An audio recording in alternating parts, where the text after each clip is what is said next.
शहरांमध्ये आणि निमशहरांमध्ये वास्तुशास्त्राच्या बाबतीत जरा विचार करावा लागतो। नमस्कार, मी डॉक्टर कौस्तुभ काळे। गेल्या 25 वर्षापासून मी ज्योतिष आणि वास्तुशास्त्राची प्रॅक्टिस करतोय। शहरांमध्ये काय होतं, फ्लॅट संस्कृती असल्यामुळे तिथे जागेचा अभाव, लोकांच्या गरजा, किमती ह्या सगळ्या गोष्टीमुळे शहरांमध्ये फ्लॅट संस्कृतीने जोर धरलेला आहे। त्याच्यामुळे ती भवन निर्मितीच्या वेळेचा जो सगळा विचार आहे त्याच्यानुसार तिथे उपाय करायला काही गोष्टी असतात किंवा काही ठिकाणी आपण काही करू शकत नाही अशाही गोष्टी असतात। तर तो विचार जरा वेगळा करावा लागतो। पण निमशहरी भागांमध्ये अजूनही बरेच जण बंगल्यात राहणं प्रेफर करतात।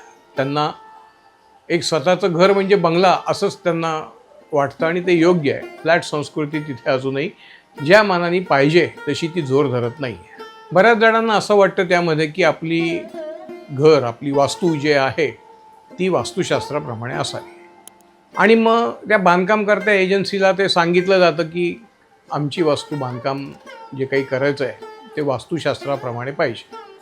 आता खरं तर वास्तुशास्त्राप्रमाणे बांधकाम करताना बरेच जण आपण वाचलेली पुस्तकं, आपण पाहिलेले रील्स, काही यूट्यूबवरची माहिती, लोकांची ऐकीव माहिती असा सगळा एक त्याच्यात गोशावारा करून एक त्याची खिचडी करून टाकतात आणि त्यातनं काहीतरी एक वेगळीच निर्मिती करून टाकतात।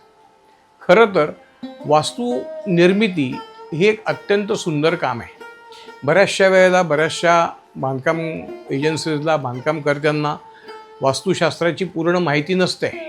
ते सुद्धा ऐकीव माहितीवर, कोणी काही केलेल्या कोर्सेसमधनं त्यांना मिळालेल्या माहितीवर जास्तीत जास्त तशी निर्मिती करायचा प्रयत्न करतात। पण नेमकं ह्या वेळेला ती चूक अशी होते, जी सुरुवातीपासूनच चूक होते, की बांधकाम करताना पहिल्यांदा लोकांचं लक्ष कशात जातं तर सगळ्या भौतिक भागाकडे जातं।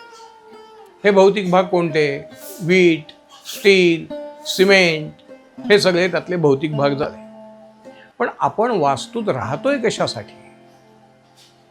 आपण वास्तूत राहतोय आपल्याला निरामय आयुष्य जगण्यासाठी, सुखी जीवन जगण्यासाठी। आपल्या आयुष्यातले जे काही चढ उतार आहेत ते तर होणारच आहेत, पण त्याच्यात अनुकूलता येण्यासाठी, सहजता येण्यासाठी परमेश्वराने जे काही आपल्याला आयुष्य दिलेलं आहे ते आनंदाने, अतिशय सुखाने असं घालवण्यासाठी आपलं वास्तुनिर्मिती आपण करतो।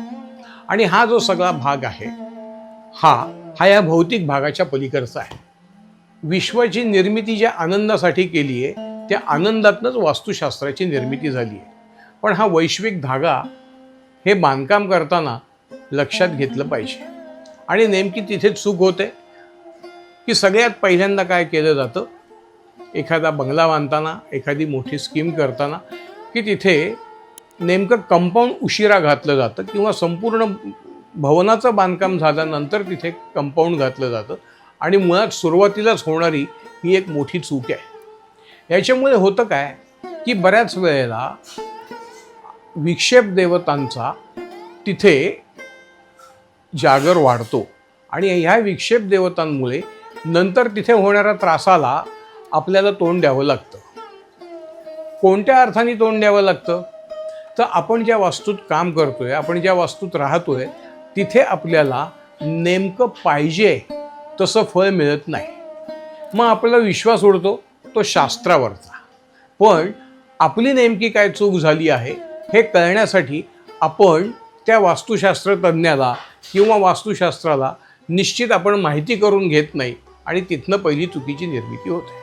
ही चुकीची निर्मिती टाळण्यासाठी त्याचा योग्य अभ्यास, त्या संदर्भात योग्य कन्सल्टेशन हे असणं आपल्याला जरुरीचं आहे।